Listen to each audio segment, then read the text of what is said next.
Today, I'm going to talk about cross-chain, non-custody cross-chain protocol, known CCCP.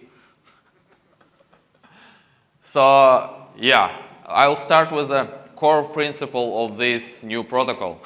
Actually, that's the main point of building own solution was to build non-custody solution. And the only way we know to build it is to use atomic swaps protocol.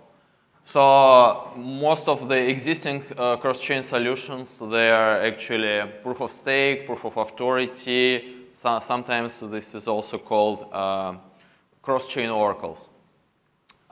Next point is permissionless extendability. This means that any entity, company, team can build implementation for any chain and start operating as operator, provide D-app to their users permissionlessly without requirement to talk to 1inch or any other counterparty. So, and all the potential restrictions which they want to apply to their users, like limited set of resolvers or, I don't know, fees if they want to charge, they can define those things in off-chain order data structure. That's why they don't need to negotiate with the other parties. And one more thing is Dutch auction with resolvers competition. That's the way how we achieve the best possible rates. How this protocol is implemented technically. It's a stack of different software solutions. First of them is 1inch limit order protocol, introduced, I think, more than 3 years ago now. It's something what is intent-like system. It's basically limit order protocol. I think everyone knows what it is. Users give their digital signatures for order data structures, and this can be used by any other counterparty or limited set of counterparties. And this protocol itself is very agile. This means that it supports, for example, non-fixed amounts. You can come up to dynamic amounts. You could use predicates or any other things. You could build limit orders which prices are based on oracles or whatever. And that's what Fusion does. Fusion is extension of limit order protocol, which uses limit order protocol in a special way. It just added Dutch auctions and resolvers competition. Actually, 1inch Fusion is in production for more than 2 years. And it's like intent way for users to swap, not perform transactions as they did in the past. They just provide digital signature and enjoy transactionless swaps on their side. And Fusion Plus is our implementation of non-custody cross-chain protocol. That's all what's above, plus hash time lock escrows. That's implementation of atomic swaps, basically. In terms of technology, we have an order data structure, we have fill methods, and you can see we have maker trades and taker trades. This is the thing where all the magic is hidden, actually. And for sure, we have two methods to fill order and fill order args. The difference is that order itself is static structure. Its size is static. It's like 8 fields of 32 bytes. But it's possible to have additional data for the order. We call it extension. And if extension is presented for the order, you have to use other method, fill order args. Args will have different things. It could have a separate target. It could have extension related to order. It could also have interaction, taker interaction for those who is calling the fill. And it could have taker permit. So we also have same methods with the word contract here and different format of signature to support smart contract signatures, Ethereum Improvement Proposal 1.2.7.1, and others which are like similar on other chains, for example. So yeah, what is maker trades? It's like a field full of different flags. You can put, see there are series, nonces, expiration time. Also, allow it sender. If you want to restrict sender, you put latest bytes of sender here. So yeah, and a bunch of flags also for different meanings. For example, you could make your order to be one-shot order. This means that it can be filled only once, but can be partially filled. For example, PMMs provide orders like that. But there is another option. You could make your order to be fully filled, to not allow partial fills. It's a different use case, but it could be useful. If you're using one of these options, this means that basically order can be filled once, and this also have hidden optimization under the hood. It's like using bit invalidator instead of amount invalidator, and it's dramatically cheaper, like 15K gas cheaper or something like that. And yeah, when order have extension, this extension could have this set of different strings. It's like different suffixes, different predicate calls, permits, pre-interaction extra data, a lot of different things. And if extension exists, this means that part of the salt, 20 bytes of the salt, should be hash of the extension. And on other side, there is a taker trace. When someone who is filling the order is can also specify some flags, some extra arguments. Like if they have interaction, taker interaction, they can achieve it with this, with extension, yeah, with anything, and threshold amount.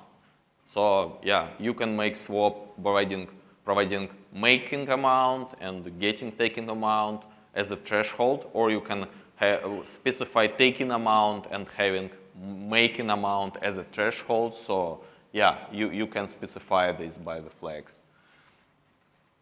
So, and yeah, next important thing to understand is what is interactions in limit orders. So yeah, important part is that before maker assets are sent to the target, pre-interaction call happens. Then taker interaction calls happens. Then taker funds are being transferred back to maker, and then post-interaction call happens. So how you can use it? For example, in 1-inch fusion resolvers, what they're able to do.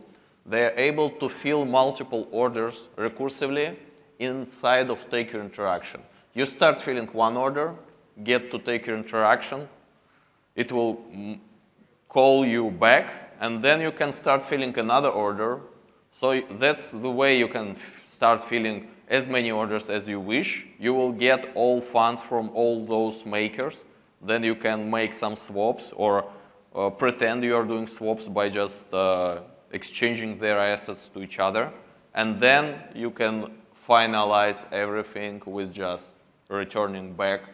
So yeah, that's the way to have multi-fill of multiple orders. It's kinda hidden inside field of order and taker interaction functionality.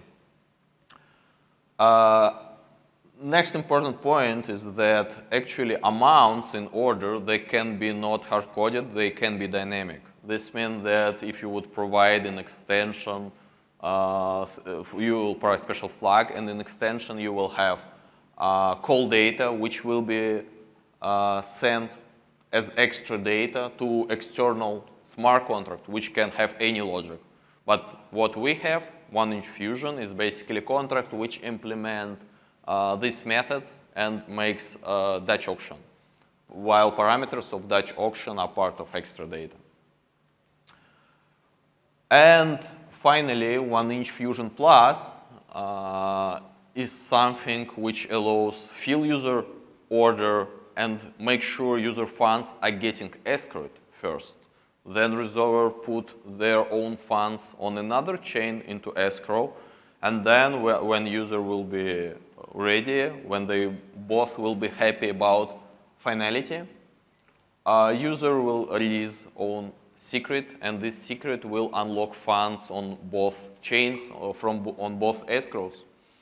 So yeah, that's the chart which shows like steps of this thing. So basically, user funds are being locked in escrow, then resolver funds are being locked in escrow, and then they could successfully share secret and unlock both funds. But yeah, if something is wrong, we can cancel. If, for example, resolver do not want or can't finalize everything, any other resolver could finalize everything still successfully. But if cancellation period started for resolver, then this means that we have to revert everything. We have to revert user funds, we have to revert resolver funds, and resolver can still do this on their own because they have incentive to do this, because they have deposit, safety deposit. But even if they don't have, they're like unavailable to do this, any other resolver can do this. So basically, it's atomic swaps scheme, but it's spiced up with intents. So yeah, users don't need to make transactions on their own. Resolvers are incentivized to finalize all the floor, or other resolvers will be able to do this. If resolver who started this is unavailable to finalize, then yeah, any other resolver will be able to do this. So yeah, that was fast. Yeah, but by the way, I'm here in near t-shirt.